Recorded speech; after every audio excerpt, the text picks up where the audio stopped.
I don't want to just be ordinary dude. I don't want to just be a common dude. I want to be an uncommon man for my family. And if you have the urge to do some uncommon stuff like that, like just go. Be the pioneer. Don't wait for permission. We want to get home and we don't want to overreact to our kids when like they just want our attention. Willpower will only get you so far. If we can do the work to strengthen that field, you can pull your entire family into coherence, into that calmness, just by virtue of your being. This is what it means to be the pillar and to be the rock. It's all, you already have everything that you want. And in this very moment, regardless of what your brain's telling you, everything is probably pretty good. This moment may actually be perfect. Okay, Hey, start off, CK. Let's go. let's go. Okay, so welcome back, listeners, everyone. This is our, I believe, 7th episode of the Two Dad podcast where we talk about all things dad. Today, Yeah. we have another very special guest, right? Also a father of two, I believe, and host of the Uncommon Dad Work podcast, Robert Bill Jr., also known as the Uncommon Dad. So let us welcome him to the podcast. What's up, Hello. guys? Hey. Hey, Robert. Thanks for joining us in our Two Dads podcast where we talk about all things dad. Yes. So I'm excited to be maybe here. maybe let's start this podcast with a short introduction. So I like to ask, all our special guests, what's the reason behind coming up with the Instagram handle? Previously we had another guest with second prime, right? His Instagram handle was because that's achieving their second prime, after the age of 30. So, Yeah. do you have a story behind your Instagram handle? And maybe you can give a short introduction about yourself as well. Yeah, we could go on for 45 minutes of my story, but we won't. I don't know how it is by you guys, but here in the US, being fit is really, really an extraordinary thing. I think it's upwards of 70% of our population is overweight. I think it's 50% is obese now. So it's almost an act of rebellion in our country to be healthy, to be fit. And what's even more shocking is that mental and emotional, the inner fitness is something that we don't talk about. I imagine that it's not talked about by you guys either. Definitely. It's just like, work harder, put your nose to the grindstone. We don't need to talk about feelings. You just need to get the job done. And so those who realize that there's a deeper layer to health underneath the physical body, that's even a bigger act of rebellion. And so much of my work has been breaking the mold in my own life. I'm a bit of a rebel myself. And I've had many moments in my life where I've been like, F this.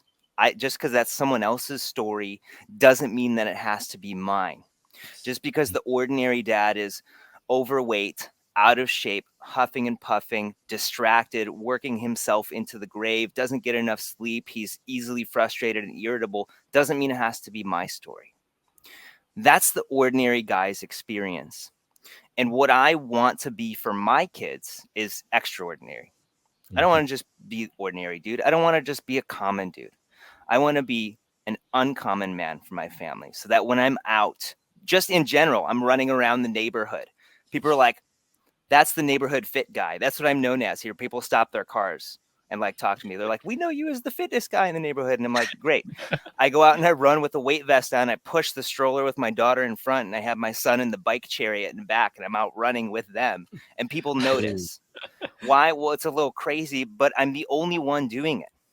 It's extraordinary. It's a little bit weird, which is disturbing to me that one, it's weird for men to be fit and healthy, but two, that it's weird for a dad to like, oh, I'm going to take the kids out and do this with them, or just be totally present with your kids in public. Yeah. So I don't want the common experience for my kids. I don't want the common experience, the ordinary life for my wife. I don't want it for myself. And so all my work is about how can I help myself first and therefore my family, and then all of the men in the world to be extraordinary and to live an uncommon life, because really that's what they deserve from us, our wives. our kids, wives and kids. Mm. That's the And snippet. yeah, and I guess it must not be easy to go against the norm, right? So that's the reason why so few people do it, because it's like, oh, it's embarrassing, I can't see myself running in public with strapping the kids with me and running in public, so what was that like to overcome that kind of this sort of mental barrier? I'm sure the first time you did it, you had to overcome something, right? Mm-hmm. Yeah, as an adult, it's challenging for me to really connect with that experience. As a teenager, even younger than that, I was bullied as a kid, and so I was involuntarily outcasted. One thing that my dad said to me when I was very young was, one way that you can turn that around is by playing the fool in the joke. You're not letting yourself to be abused, but you turn the joke around on them. And so I learned to embrace my outcast role and to like go all in on that and just be like, cool, I'm gonna be a little bit different, and that's really cool. And so I was the weird kid in high school that would wear all black and listen to lots of metal, to the point where, like, one, that's cool. I love that. But two, that's a little bit of an intimidating persona for other people. So it was a way to protect myself. And that's so much of what our patterns are. That turned out to be both a functional and could be a dysfunctional pattern in the long run. Uh, just like when we learn to drink to cope or play on our phones to cope, like it's functional first, and then it can become dysfunctional Mm. in the long run. So I learned to be like, I really enjoy this group. This group has accepted me. And then when I got a little bit older and got into fitness and all of that stuff, it was a little bit easier for me to step away from what the common people, what the ordinary people were doing. But it is still so tempting to just go along with the group. Yeah. There's 200,000 years of evolution, and we are tribal creatures. If we Yes. weren't in a tribe, we were in a lot of trouble. And so much of our unconscious decision making is, how do I stay part of this tribe? Mhm. How do I fit Even in? if I believe in something else, how can I stay part of this tribe? And nowadays, that leads us to play really small. Mhm. And so nowadays, I would rather be perceived as the weird guy in the neighborhood than the one just going along with everybody else.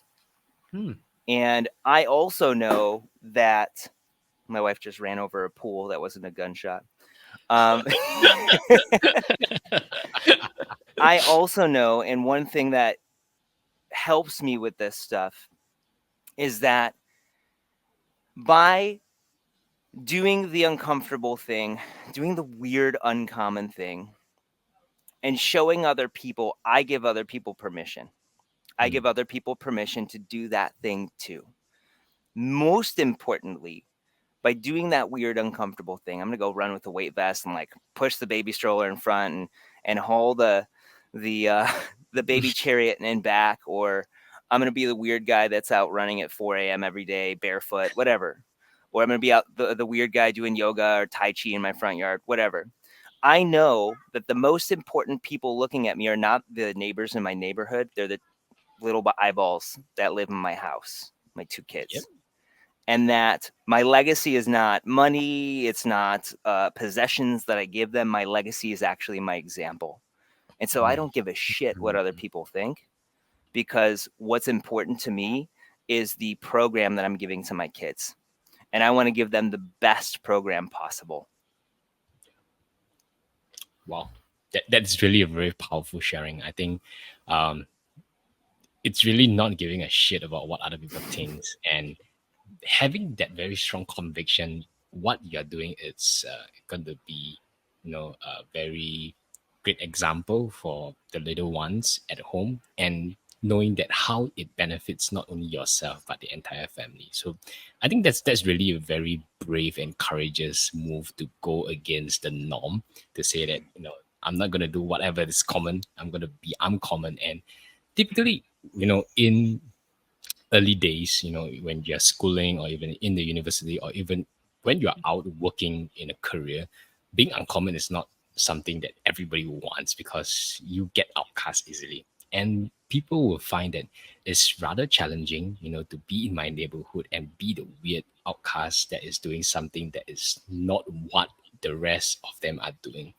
And I can totally understand that because I myself in my workplace, I'm doing really a lot of uncommon things whereby people is saying that this should be the common practice. But I was like, nah, I'm not gonna give any shit because I know at the end of the day, I'm being an employee. I'm here to fulfill what my scope is, but I have a greater purpose, which is being a Yeah. dad, being a husband, taking care of my family. And I think that is really something I treasure a lot. Yeah. So thanks for sharing that. Um, Yeah. To your yeah. point there, before I worked for myself, working for other people, it was noticeable to others and um, intriguing to others that Mm, regardless of what I was supposed to be doing, I would almost always take a break to go sit somewhere, either in the building or go sit outside and meditate or do breath mm, work. And I could be just as effective, if not more effective at my tasks doing that, even though I was like stepping away for 20, 30 minutes at a time. And some people would drive in and be like, "Oh, there's a man in the woods meditating," but I realized it was you. It wasn't a homeless guy. And so it was weird, and still it allowed me to do my work more effectively. mm. And then other people at work started to approach me, were like, "You seem so much more calm. Yeah. How do you manage everything here? How do you manage the stress of this place the way that you do? Can you teach me?" So Mm, people think it's weird, but then they see the benefits of it and they're like, "Oh, I want that." And I think a lot of workplaces are waking up to weird things like meditation, like breath work, like mindfulness in the workspace yep. because they see the impact of it. Mhm. Um, and if you have the urge to do some uncommon stuff like that, like just go, be the pioneer. Don't wait for Yeah. permission. Yep. Yep. I'm gonna try practicing some of this because I think it's really helpful because you get to step away from the rat race, the day-to-day stress, the pressure, and really put your mind at a peace zone Mm, that you say that now it's time for me to think and to be at a calm state. Then I can approach, bigger projects and bigger work that mm, is, Yeah. up there for me. Yeah, and yeah. there's science to it as well, and you can use different breathwork techniques for different purposes, meditation as well. But when we're in that focused task, go go go, get shit done mode, we get sucked into beta brainwave, which is Mm. automatic functions in the body, as well as like stress, monkey mind, and getting shit done. But when that happens, we get cut off from everything else. Alpha, the brainwave of flow. And when you're able to get things done without thinking about it, we all want that flow state. Yep. Alpha acts as a bridge that connects you to your subconscious and unconscious brainwaves of theta and delta, which is like, okay, REM sleep and deep sleep. But bigger than that, they're the brainwaves of deep connection beyond yourself, to your kids, to your coworkers, to your wife, to your cause in your work or whatever you're building, if you're an entrepreneur like myself. And so by taking those breaks, yeah, you can be more effective at work because all of a sudden we can access the unconscious stuff. Like you just have bright ideas. Like so many people have gotten in the shower and then be like, "Oh, I've had this brilliant idea in the shower." And that's why, because you're allowing yourself Yeah. to Or the relax. toilet. And if you take breathwork meditation, or you just go lay down, I call it dead man meditation or lazy meditation. I tell the Mm, guys in my program, go lay down for 5 minutes and close your eyes. Don't do anything else. You don't have to focus on anything. Just imagine you're taking a nap. You mm, can start to consciously awaken those other brain waves that'll help you be mm. more efficient, more effective, more responsive, less reactive, less stressed, Yep. feel better, more Yeah. energized, more vital, and more deeply connected to everybody around you. So, yeah, we were talking about the workplace here, and that applies at home. which is why it's so important to bring this stuff into your home life as well and take shifts throughout the day Mm, before you get out of your car and you walk into your home, or before you even hit the ground running in the morning with your kids and your wife on the mm, weekends or throughout the day, or they're running around and you're just going to sit down for a minute and close your eyes and turn in or yeah. breathe.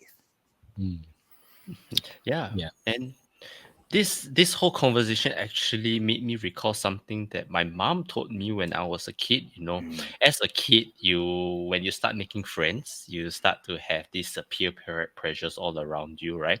When a friend gets something cool like a cell phone, right, you would tend to like say, "Oh, I want one too," and then you run to your parents and then say, "Can you get me a smartphone?" And they ask you why. You say, "Oh, because my friend bought one as well. I want one." Right. So, and she told me this: instead of following what other people do, why not you do something and have others follow you? Mm. And yeah, I realized I forgot this teaching until I had this very conversation with you guys, because I realized that actually she has been teaching me all this while to be uncommon, right? And when people see the benefits of you actually leading the way, and this applies to your family as well, right? If your Mm, kids actually see you paving the way, they too would follow you, right? yeah. Because they will look up to you and they will learn everything from yourself. So I guess this not just our benefits, and not just to society, and not just to the company and where you're working at, is more immediate, right? It's in Yeah. your family as well. Yeah. So yeah, I this really hits home. And yeah, I think Aloysius, you have something to ask regarding Oh the. yes. So Robert, I'm curious about you. I mean, you have been sharing on Instagram about how to be a dad and be present. Mm. So I think a lot of times, many dads face the challenge of being present because sometimes you have a lot of work that you have went through in the morning, in the day, and evening. It's finally back home. You just want to be at the couch resting, having a me time, zone out from a lot of things. But then your kids just jump on you, Dad. Can you read a story for me? Dad, can you play this with me? Dad, can you do that for me? And you immediately just feel very exhausted. And even Mm. though you are present with them physically, the mind and the mental is totally not present. So how do you advise, or how do you actually go about putting that whole commitment into being present at that moment with the family? Yeah, and I'm going to move as I'm talking here, but I'm with you guys. We all see that, we all say, maybe not all of us will work on that generalization. Many of us want to be more patient, more present. There might be some people that don't. I don't know. Uh, and when you get home at the end of the day and you're feeling stressed, you're feeling worn out, Yeah. all that you want to do is sit on the couch and like open up your phone and veg out is the term that so many of us use. I just want to veg out for a minute. Yeah. Or I don't know why I can't stop vegging out. This is something that you can train for. Mm-hmm. Hmm? Okay. And the old way is very focused on willpower, Mm, and willpower in the mode of like force. Like I'm going to try and force myself to be more patient, to be more present. mm, And that's cool. The problem is that, and there's a book called, I think it's called Switch. It's an old book. There's newer books out now, that we really want our conscious mind to be the driver of the vehicle, the driver of mm, our consciousness, the driver of our being, of our actions. But our conscious mind is not. The unconscious is. The yeah. unconscious mind is like an elephant. And your conscious mind, I'm going to be a more patient dad. I'm going to be more present dad. Or what most of us say, which is, I just want to be a better dad, which I don't know what that is. And we can talk about that later. That part is just like a jockey on top of this elephant. And if the elephant gets spooked or it really wants something over here, it's going to go wherever the heck it wants to go. So Mm-hmm. we want to get home, and yeah, we don't want to overreact to our kids when like they just want our attention. They're jumping all over us. Mm. We had a long stressful day. We just commuted home, and I just want to sit down and like go on my phone for a minute or just have complete silence. Willpower will only get you so far. Luckily, you can train these things. I spent 10 plus years in the fitness industry doing lots of sets and reps, learning how to train people for all kinds of things from CrossFit to passing um, military fitness tests to running half marathons, all that stuff. And I realized it's just periodization. You look at, here's the event, here are the Mhm. fitness abilities that you need to train, and then these are the sets and reps to get you there. Well, we can apply the same thing to being more patient and being more present. Oh, Mm. so if I want to be present with my kids, that means I want to be really engaged with my kids and not doing other things at the same time. Hmm. Okay. If I want to be more patient, that means that I need to be more aware of my emotions, what that feels like, be able to have time between the stimulus, like my son slapping me, and the response, which is me either yelling at him or taking a breath and being like, that's coming back to you, buddy. Uh, so we need more emotional awareness. We need space between stimulus and response. And then we also need tools to be able to get out ahead of the response if we find ourselves like really getting worked up. So I want to be more patient and present. Well, we need to get the sets and reps in. And what are the sets and reps? Well, there's all kinds of things that you can do. Breathwork is one of them. There's a Mhm. reason why every single spiritual tradition begins with breath.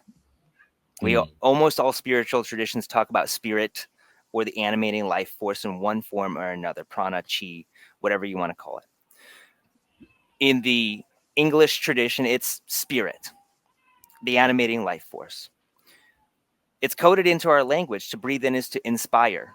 Mhm. Interesting. Okay, so to take in animating life force or God energy, if you want to look at it that way. To breathe out is to expire, which is also what we call when something dies. Mm. Interesting. Okay. There's a reason why all spiritual traditions begin with the breath, and it's because they understand that there's a really important linkage to our energy. And if you start to just pay attention to your breath, you'll notice that there's a specific way that you breathe when you're intently focusing, like right now. You guys are leaned in, listeners are leaning in right now. Oh, that's interesting. I'm breathing this way. And there's a really distinct way that you breathe when you're totally relaxed and you're just looking up at the trees and you're like, this is the best day ever. And there's nothing going on. There's a really distinct way that you breathe when you're in traffic and when you're out on a nice stroll. There's a signature breathing pattern when you're having an intense conversation and when you're having Mhm. a beautiful conversation, when you're working out. There's a specific way that you breathe when you're having sex. Everything, every emotional state, every physical state has a signature breathing pattern. And if you pay attention to that enough, then you may realize that, oh, we're this weird creature who has the ability to choose how we breathe. If I can change my breathing pattern, then Mm. perhaps I can elicit that particular state. Hmm. And then you start to implement that and you start to make changes to conditions and states that you've been told are outside of your control.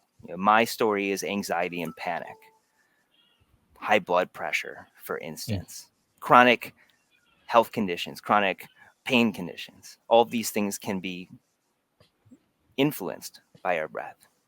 Imagine what you could do with that power. And imagine if you implemented it intentionally every day with like a standard, real simple coherence breathing pattern. Heart coherence is what the yogis call centeredness. It's Mhm. literal balance in the nervous system between sympathetic nervous system activation, your stress response, and parasympathetic nervous system activation, your relaxation response. Most of us are go, go, go all the time. And Yeah. we're running, ranting, and raving 80-mile-an-hour lifestyle at work. We get home and we're still in that state in the nervous system. And your brain is in that beta monkey mind that we talked about. And it's like you're a warrior that's come back from battle, but you still have all your armor on, your sword's still out, still bloody, and you're trying to interact with your kids. Well, you're going to poke them. Whether you want to or not, like there's something's going to happen. Yes. So we need to take the armor off. How do we Mm. de-armor? Well, you Mhm. start with a standard daily breathwork practice. If you do a coherence breath that's 6 seconds in, technically it's like 5.78. I'm not going to ask you to count that. That's too much work. If you breathe in for 5 to 6 seconds and you breathe out for 5 to 6 seconds, that starts the coherence effect in the heart. So that starts to balance the nervous system. If you also put your hand on your heart or you just focus on it, it's why all traditions pray at the heart. Just Mm-hmm. touching it also Mhm. creates this effect in the nervous system. So you get yourself out of stress, out of fight or flight response, and into not just relaxation, but centeredness from where you can go anywhere. The heart's the biggest biological oscillator. That's something that generates an electromagnetic field in the body. Because it's Mm-hmm. the biggest and most powerful, it pulls everything else into coherence from a Mm. cellular level up to your brain. So if you're like, I'm having trouble thinking, my brain's all over the place. Well, if you start with that breath, you balance your nervous system. You also bring the brain into coherence. Mm. Out of beta, you flip on alpha that we talked about, flow state, and then you're able to connect to deep connection and healing through theta and delta brainwaves. Oh, all of a sudden I'm here and I'm out of this incessant monkey mind. This is the act of taking off our armor and sheathing our sword as a dad. Mm. Like, yeah, we have to get that sword out. We have to put the armor on because we have shit to do as dads. We have to Yeah. protect and provide. Well, we don't have Yeah. to. I choose to. Mhm. That's my role. That's what I've taken on. It's on us to come back from battle as the samurai, take that armor off and walk into the garden. This is what they did. This was part of, the samurai knew this stuff. If you didn't have a code for this destructive warrior, they would destroy the society. And so we have to take the armor off like the samurai and come into the garden and leave the armor and the sword behind and come into this nurturing space. Mm. And so we can start to do breath work every single day, 5 to 6 seconds in and out for 5 to 20 minutes. And that will tell your nervous system, this is where I want to be all the time. Mm. Those are your sets and reps. Your frequency is do it daily, up to 2 times a day. Wow. Duration. So now we're talking about fitness variables here. Duration 5 to 20 minutes. 5 is enough. If you want a Mhm. deeper effect, 20. If you're like, I'm going into a podcast, I'm going to record, and I'm feeling a little nervous, you can do 1 minute of breath work and create a temporary shift in your nervous system and in your brain. You can take Mm. one breath of breath work and create a temporary shift. And this is one of the things that I practiced with my guys inside the program, inside of Rise. Cool, you came home from work, take 1 minute of breath work in your car before you walk in. You're literally taking the armor off, sheathing your sword, setting it to the side, and walking into your garden. Mm. You could go one step further and do your breath work and then think about, what's my absolute favorite memory with my son? Oh, the moment he was born. My daughter. The moment she was born with my wife. The moment that she said yes when I asked her to marry me. Okay. Because thought is even more powerful at shifting the Mm. nervous system. The yogis called this pranayama. Mm. Qigong also roughly Mm. translates to the same thing, energy control. So we're using these ancient tools that we've known about for hundreds of thousands of years, or maybe 50s of thousands of years, in the modern era, because this is the most advanced technology in the planet, this brain, this body that we have the privilege to be in. We're applying these technologies so that we can train patience, we can train presence, we can train deep connection. I've talked about that. We want that. And so do breath work 5 to 20 minutes every day. Take a shift, 1 minute between tasks that you're doing, work and home, or work task one and work task two, so that we can Mhm. get out of the crazy mind and be Yeah. highly focused on what we're doing. And then you can bring in meditation as well. And I won't go as deep with that, but the same principles apply. 5 to 20 minutes, there's your sustained practice. 1 minute, there's a temporary shift. Uh, Graham Phillips, there was a study done on him. They put him through an 8-week meditation protocol. They picked him because he didn't think meditation worked. And so they did university studies on his brain and his blood profiles before and after. And they found that in 8 weeks of mindfulness meditation, that he hypertrophied the area of his brain known as the dentate gyrus by 22.6%. And that's important because that area of the brain is responsible for emotional regulation. So he literally, like gym, you go to the gym, you do bicep curls to Yep. hypertrophy your muscle. By meditation and breath work, you can hypertrophy areas of your brain to make you more emotionally responsive, less reactive. I don't want to react to my kids. Well, why wouldn't I meditate every day then? Mm. Oh, and then if I learn to meditate and I do that little technique, like, okay, let me flip on this peak memory with my kids, all of a sudden, there's no difference between you doing that in meditation and actually doing that in real life. You create a deeper bond with them. You can secrete oxytocin, your bonding hormone, from doing that. And then you can walk in and have a deeper bond with them just because you did that in your practice. Like, there's so much crap. It's not crap, so much insane stuff that we can do. And then you can walk in and notice, you know what? I really want to be on my phone right now, but how can I get more present? What is that? What is that? I want to be on my phone because I'm feeling stressed and it's going to give me a temporary dopamine hit. Let me take a couple of breaths and center my nervous system. I know that if I do this style of breath work, it helps me secrete serotonin, dopamine, oxytocin, anandamide, the bliss molecule, endorphins, blunting pain, increasing pleasure, all that stuff. So yeah, I'm going to do that instead. And then walk in and be highly connected to my kids. And if I notice I'm coming into distraction, I can call it out. Hey, Dad's really distracted right now. Take a breath. You can breathe in the moment. You can shake your body. It's old Qigong exercise there. And use your 5 senses, because that is your gateway to the moment. What do I see right now? My son's in front of me. What do I hear? Oh, I hear those birds in the background. What do I smell? What's on the surface of my skin right now? This is our gateway to the moment. And it all hinges on, remembering to do this in the moment, hinges on having a daily practice. Because Mike Tyson, really important fight coming up real soon with him. Mike Tyson has said it himself. Everybody has a plan until they get hit in the mouth. We have a plan to be a more patient and present dad until our kids are throwing a tantrum, until something comes across your desk at work that stresses you out. And then, he didn't say this, but this is my second part of that quote. When the shit hits the fan in life, you're going to drop to the level of your training. So what is your training? Is your training distraction, going to your phone to self-medicate? Because then you're going to do that when things get hard in life.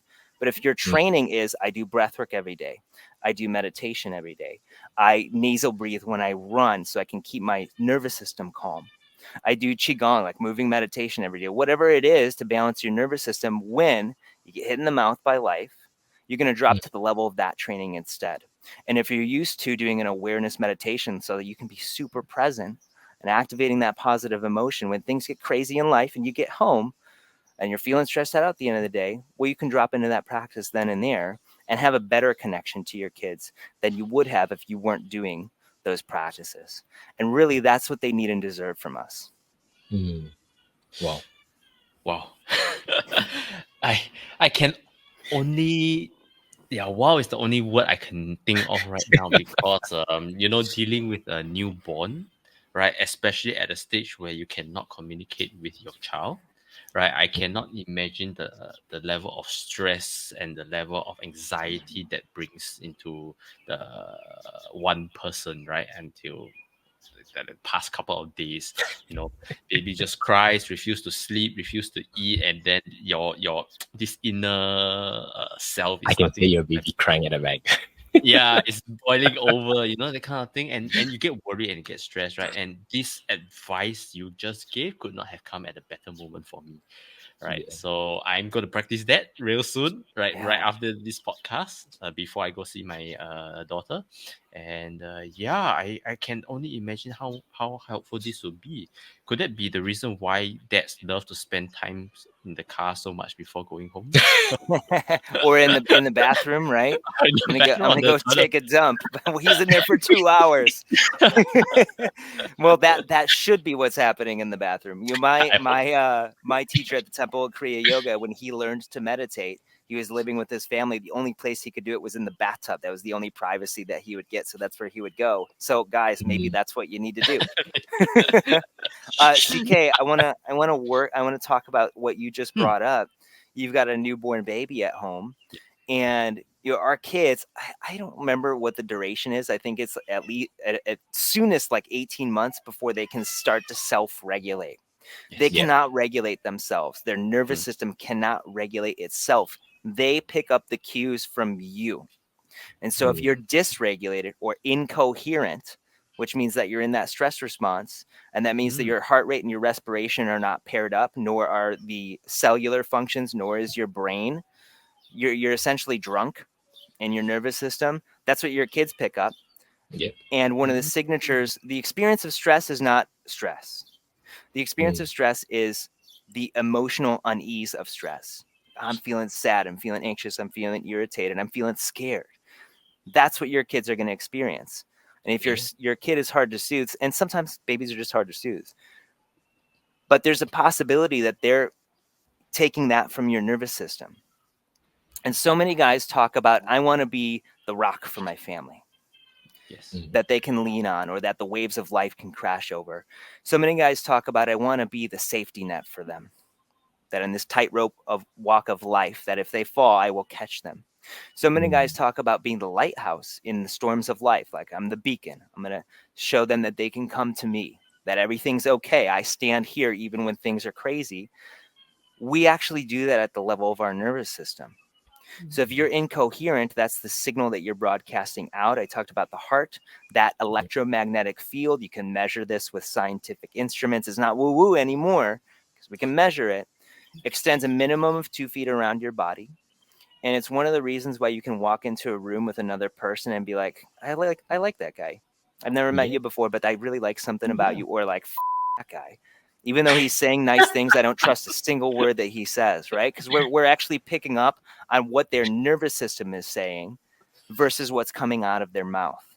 Yeah. And one of the most important things is that by doing this practice, that's how you be that rock for your family. Mm. When I started these practices, I was at this corporate work environment, and people started to come up to me and ask, Rob, can I just stand around you, like while I'm working? And I'm like, yeah, sure, that's weird, but okay. And I would just work. And then eventually one day I was like, why? Like, why do you want to come stand around me? And what they told me was that it was just calming to be around me. We didn't even have to Mm. talk. They were just like, it's just calming to be around you. And as I got deeper into my studies, I realized that what was happening is they were picking up on that electromagnetic field. My heart field was coherent, which broadcasts safety, Mm. Yeah. predictability.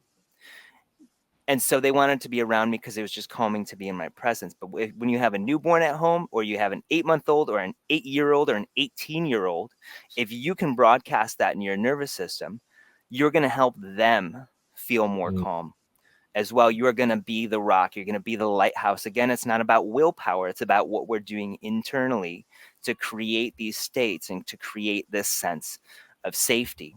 And you're influencing their nervous system. Mm. In the old days, we used to have stores of grandfather clocks, little pendulums. They would Yeah. swing, they would swing. You could walk in and you could take the biggest one and set it off rhythm with the other ones and come back in a day or 2 days, and all the other ones would have synced up to it. This is called resonance. Your Mm. biological oscillator, your heart, is the same thing. If you have the strongest biological oscillator, strongest heart field, you're going to pull everyone into resonance with that. And so if you're calm and coherent and you do this training to strengthen that field, and we can measure this with what's called heart rate variability, if we can do the work to strengthen that field, you can pull your entire family into coherence, into that calmness, just by virtue of your being. This is what it means to be the pillar and to be the rock for our families. I got goosebumps thinking about this, because this is what we want as dads. And it's not enough to want it or to willpower it or to say, I'm going to be it. We actually have to embody it, and embodiment comes through practice. Knowledge informs, practice transforms. This Mm. is the work. And that is called relational energetics or collective coherence, when we start to influence others. And it's a secret that's doesn't need to be kept secret anymore. Everyone needs to know this. And you're going to walk out and do these practices and then go hold your baby and be like, I am helping your nervous system right now. Mm. Mm. I will definitely do this right after this podcast. Now you're all in. I'm all Yeah. in. I have to be. It's pretty amazing because, I think in the recent years, ever since COVID hits and a lot of people have mental health issues and there's more focus on mental health, you can see that there's a lot of applications, like even on Apple Watch or your smartphone, there is a lot of mindfulness app. And sometimes they will ask you to just take a break, breathe in and breathe out. But I realized that these resources is just right at your fingertip, but not a lot of people utilizes this Mhm. because they think that, hey, how can breathing help me? They find that it's just nonsense, that I have other methods that I can do which is way more effective. But what I think Rob just shared with us is really something that's wow. Now, just by breathing, it could help you to put you into the right zone, the right mindset, the right kind of level of coherence, that you can spread that kind of positivity and calmness into people around you. And that's something that I think most people would not have imagined, how breathing can actually do so much change in your behavior, your energy that you're you know exerting out. Yeah. Yeah. And that's how you go from dependable, or not dependable, but dependent. Oh, here's Mm. all these other things that I could do to help me like feel more calm. I could take ashwagandha. I could have a Mm. joint. I could have an alcoholic beverage, which is what so many of us rely on as Yeah. dads. I can go to porn, whatever. This is Mm. what we're actually leaning on. It makes us feel better for a short period of time, but we're dependent on the external thing, which almost Mm. makes us a slave to it. And whether your kids see you doing this or not, you're broadcasting it out via your nervous system. They will pick this habit up. Mm. But if you start to make this an inside job and you start to do these practices, you insource that ability to cope with stress. And all of a sudden, you go from dependent to depend able. You go from reliant to rely able. And not only can you depend on yourself to shift yourself under stress, but your kids know that they can depend on you to help them in Yeah. stressful situations as well. And it's the weird thing to do, but I don't want the ordinary life because I know the end of that story. People die earlier than they need to.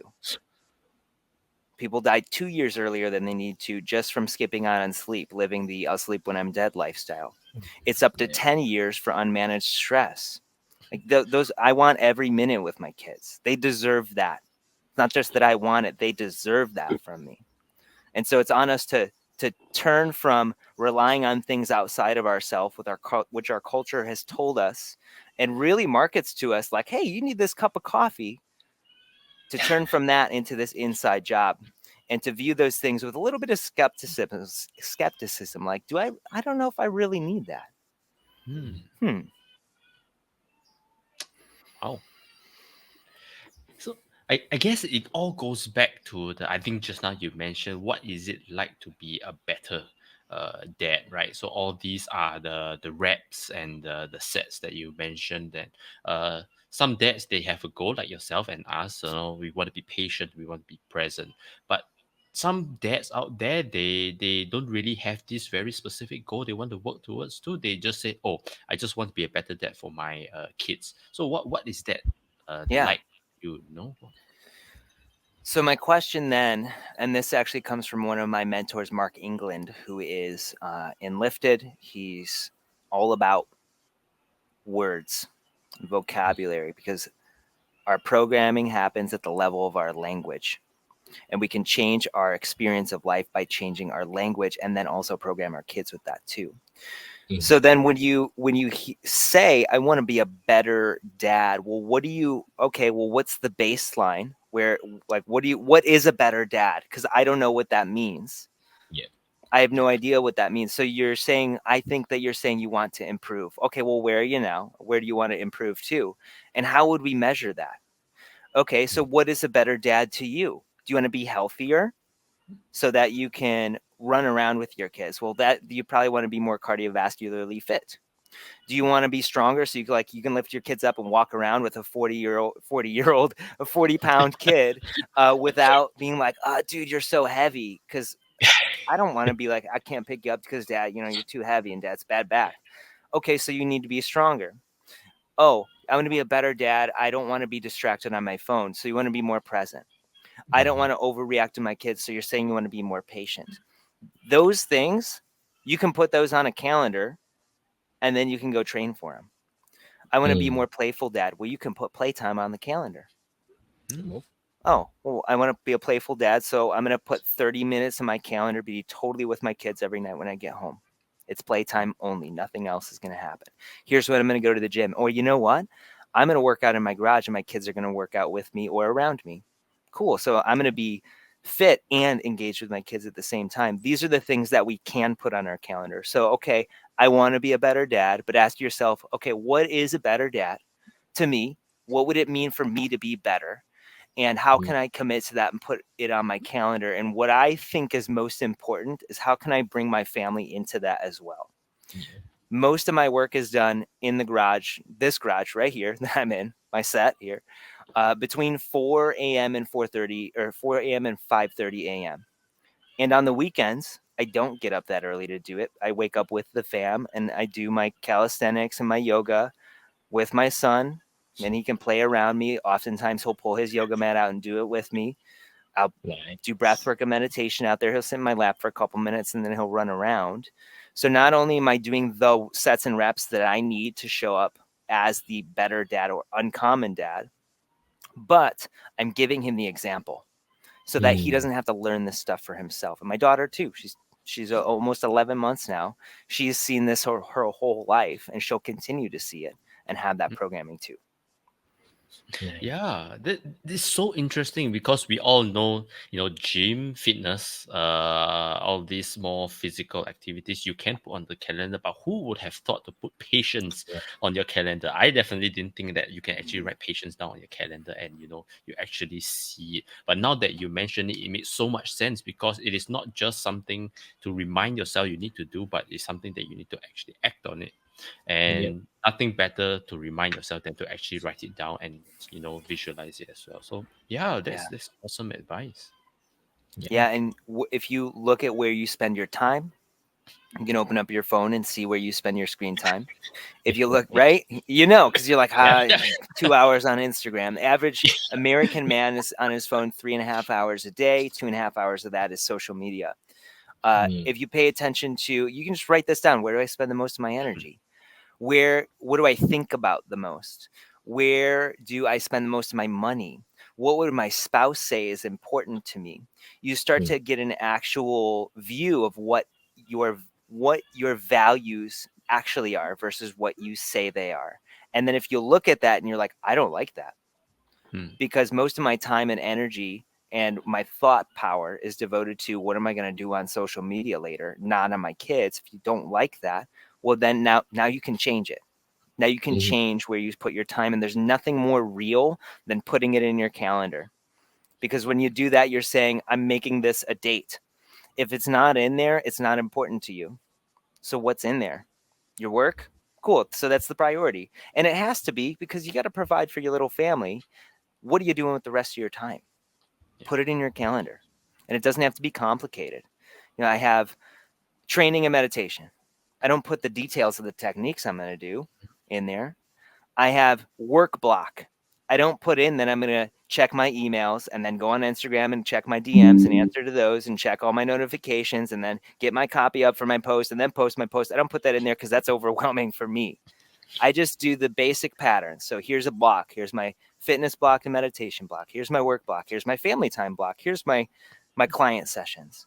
And here's work blocks in between there so that it's not too overwhelming. The lesson is if it's not in your calendar, I don't believe you. I'm going to hold you to the fire a little bit. And I had a mentor tell me this. I was like, hey, I want to be better at my job. And he was like, well, prove it. I was like, what do you mean? He's like, I don't see development time in your calendar. What are you Mhm. doing? You're playing on your phone. Mhm. Oh, that's a really uncomfortable conversation when somebody calls you out. And that's part of our role as men and fathers to each other. Like, cool, you say you want to be a better dad. I don't see you doing that work. Yeah. And then the other part of that, he used to say, send me pics. You send me a picture, you doing the thing, prove it. Which is why I post everything online, because I want to, like I said before, give other men permission to do this stuff. Yeah. And if I'm not doing it, I can't ask you to do it. Mm. Mhm. Wow. That's very nice, Robert.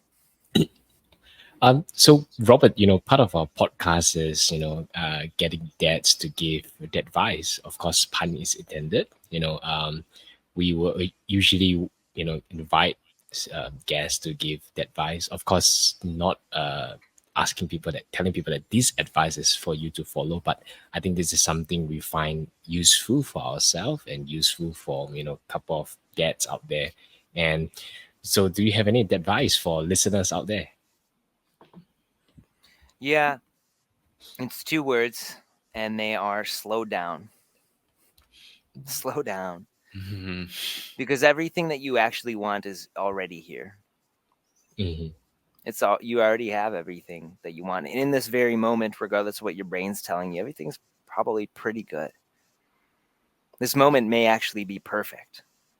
If it wasn't for our brain telling us, I got to do this other thing, I need to get this project done, like right now is actually pretty good. I'm sitting here with you two lovely gentlemen. My son's playing out there. This is awesome. Regardless of my brain being like, you need to go check the bank account, make sure all the bills have been deducted at the right time. Like, whatever. That's not happening right now. Yeah. Slow down. My mentor called it the running, ranting, and raving 80-mile-an-hour lifestyle. That's what we're living. And Yeah. those are the sets and reps that you're programming into your nervous system.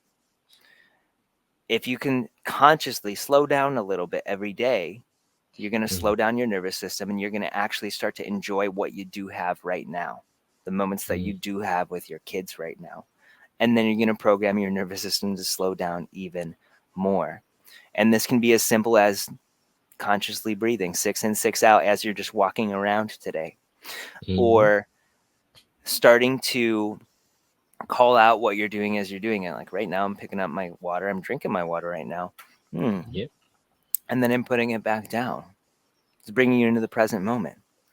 And if you notice that you're rushing, you can sing a little song that's slow is smooth and smooth is fast. We know it from martial arts. That's a martial arts drill, weightlifting as well, running as well.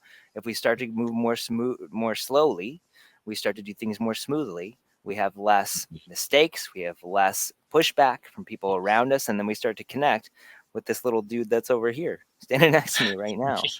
Slow down. That's the advice. And I gave you all the specifics already, but put slow down time in your calendar. Yeah. Wow. Thanks so much, Robert, for sharing this advice. I think it's really beneficial not only to our listeners, but I think CK and myself took back a lot of lessons learned from this chat just with you. The past 50 minutes, I would say it's really golden. To learn so many things that we can do, and it doesn't cost money. It just costs time and intentional effort for us to just practice on a daily basis. Yeah. So, yeah, just want to conclude our podcast for today. Thank you everyone for listening to our podcast.